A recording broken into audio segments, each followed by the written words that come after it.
వెంచమూరు TDP ప్రధాన party కార్యాలయంలో బుధవారం 2 ఏళ్ల నమ్మకం అభివృద్ధి సంక్షేమ కార్యక్రమం ఎమ్మెల్యే కాకర్ల సురేష్ ఘనంగా నిర్వహించారు.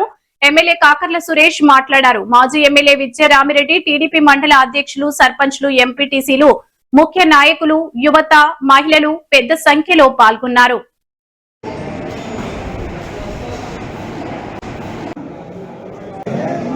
ఒక విష ప్రచారం, ఏమీ లేని దానికి ఒక విష ప్రచారం చేయడం, పదే పదే ఒకటి ఉందని నమ్మించి పదే పదే చెప్తా, సంవత్సరం పాటు చెప్తా ఉంటే అది నమ్మతారనే ఉద్దేశంతో అదే విష ప్రచారం చేసుకుంటూ ప్రతి ఒక్కటి వెనకలాగే పరిస్థితి.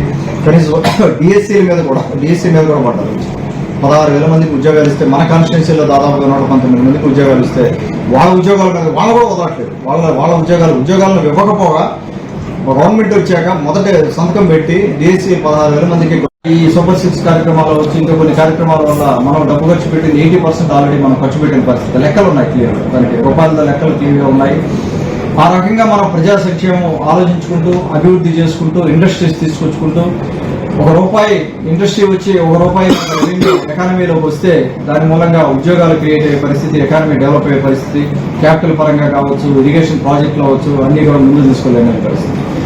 కేవలం అటు పక్క చూసుకుంటే వైసీపీ ప్రభుత్వంలో ఉన్న ముఖ్యమంత్రి జగన్మోహన్ రెడ్డి గారు ఈ రోజున వారు చేసే పనులు ఉన్న కెనాల్స్ అవ్వచ్చు, కెనాల్స్ కూడా డెవలప్ చేసుకునే దానికి ముందుకెళ్తా ఉన్నాం. అలాగే జలదంకి మండలంలో 10 కోట్లు ఖర్చు పెట్టి ఈ రోజున దాన్ని డ్రింకింగ్ వాటర్ సమస్యను పరిష్కరించే ₹6,000, అలాగే పూర్తిగా బెడ్రెడర్ అయితే వాళ్ళకి ₹15,000 వచ్చే పరిస్థితి. పూర్తిగా ఈ 15,000 ఒక కుటుంబానికి చూసుకుంటే, ఆ 15,000 వచ్చే కార్యక్రమం చూసుకుంటే దాదాపుగా 5 ఏళ్లలో ₹9 లక్షలు మీరు 5 ఏళ్ళకి క్యాలిక్యులేట్ చేసుకుంటే ఎంత వెల్ఫేర్ మనం ఇస్తా ఉన్నాం అనేది అర్థమవుతాం. ఒకసారిగా లెక్కలు చూసుకుంటే వైసీపీ ప్రభుత్వం గత 5 ఏళ్లలో ఖర్చు పెట్టిన వెల్ఫేర్ అమౌంట్ కి మనం టీడీపీ ప్రభుత్వంలో 2 ఏళ్లలో ఖర్చు పెట్టిన అమౌంట్ చూసుకుంటే 80% ఆల్రెడీ ఖర్చు పెట్టేసాం. వాళ్ళు 5 ఏళ్ళలో ఖర్చు పెట్టింది ఇన్ని పథకాలు